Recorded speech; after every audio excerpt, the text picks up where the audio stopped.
بسم اللہ الرحمن الرحیم۔ مقدمہ صحیح مسلم حدیث نمبر 13۔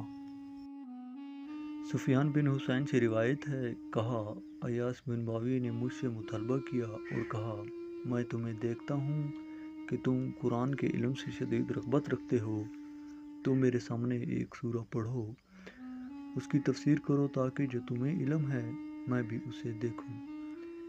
کہا میں نے ایسا کیا تو انہوں نے مجھ سے فرمایا، جو بات میں تم سے کہنے لگا ہوں اسے میری طرف سے ہمیشہ یاد رکھنا، ناپسندیدہ منکر روایت کو بیان کرنے سے بچنا، کیونکہ ایسا نہ ہونے کے برابر ہے کہ کسی نے یہ کام کیا ہو، منکر روایت بیان کی اور وہ اپنی ذات میں ذلیل نہ ہوا ہو، اس کی بیان کردہ حدیث کو جھوٹا نہ سمجھا گیا ہو۔ حدیث نمبر 14۔ حضرت عبداللہ بن مسعود رضی اللہ تعالیٰ عنہ نے فرمایا، تم کسی قوم کے سامنے ایسی حدیث بیان نہیں کرتے جس کے صحیح مفہوم تک ان کی عقلیں نہیں پہنچ سکتی، مگر وہ ان میں سے بعض کے لیے فتنے کا موجب بن جاتی ہیں۔ حدیث نمبر 15۔